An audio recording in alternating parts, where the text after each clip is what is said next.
The Dajjal shall try to strip God of all of his divine attributes and claim them for himself. This arrogance is also the way of the Freemasons, who are engaged in replacing the laws of God with those that are man-made and claiming justice across the land, using technology to monitor all that you do, trying to see and hear everything, using genetics to alter and to improve the creation to reach their false standards. Their arrogance knows no bounds, and they obey no law but that of their own making. These are the forerunners to the Dajjal. These are the Freemasons.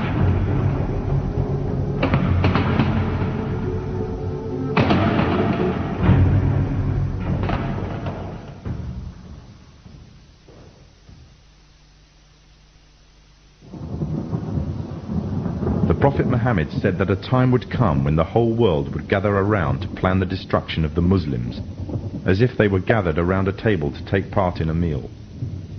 Today the nations of the world are doing just that, around the circular tables of the United Nations General Assembly Hall. He also said that the time of the Dajjal will be years of confusion.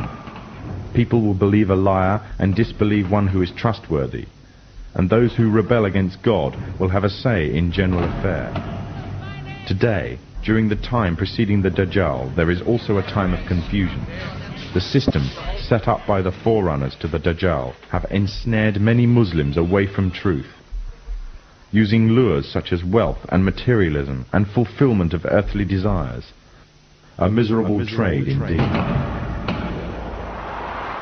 These times of tribulation are like a giant sieve, sorting out the true believers from the apostates and hypocrites.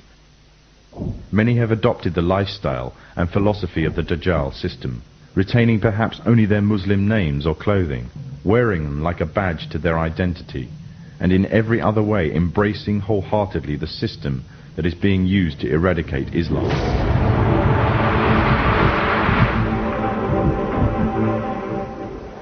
Embracing the same system that stood back and did nothing when pregnant Muslim women had their bellies ripped open by Serbs, killing them and the contents of their wombs. The same system that stands still whilst women and small girls are being raped in Kashmir. A system that stood still whilst mothers saw their children dragged away by soldiers during the night, never to return, simply because they spoke out against being refugees in their own homeland. And the same system that said nothing to the tyrant, that gassed women and children simply because he danced the Masonic tune. For those who choose this system, claim to love Allah and His Messenger, but hate what He has brought, leave the guidance that is Islam, and they adhere to the evil system of the Dajjal, living their lives in accordance with its rules, and seeking from it worldly rewards, disregarding the truth that is the laws of Allah.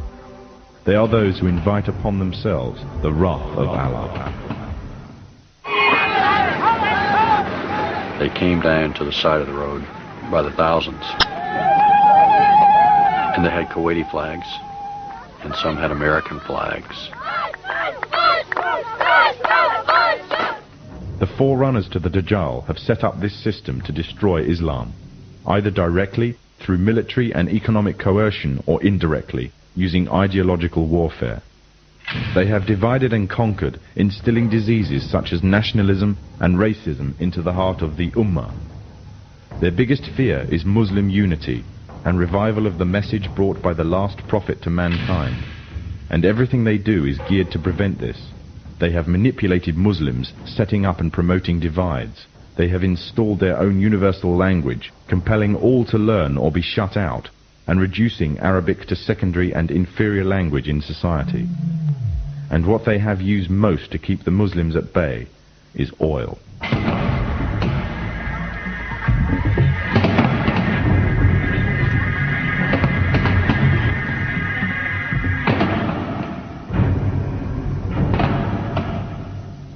During World War I, the Freemasonic governments managed to destroy the Islamic Caliphate and annex all its territories. The part now called Iraq was put to British mandate, and current borders were defined by them and through the Iran-Iraq War.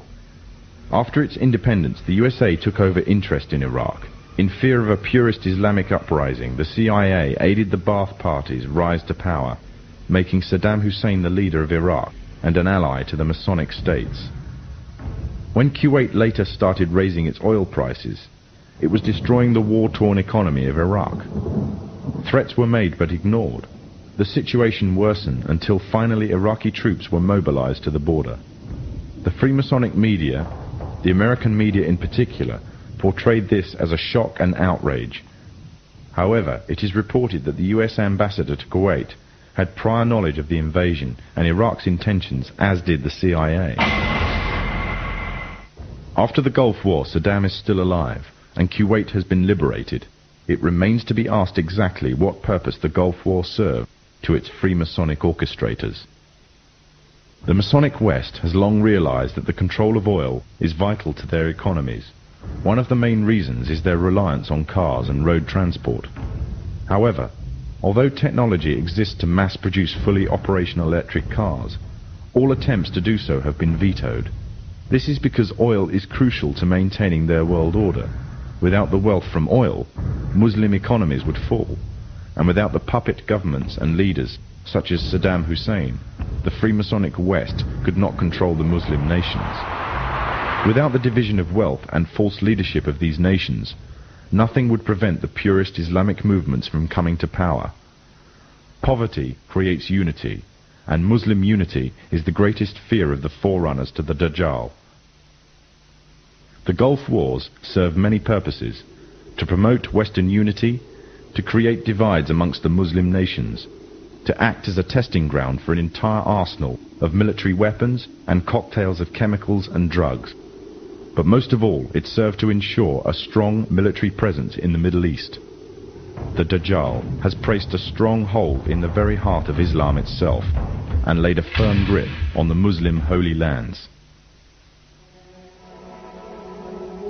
But although they plan, Allah also plans, and Allah is the best of planners. The final victory will be with the Muslims.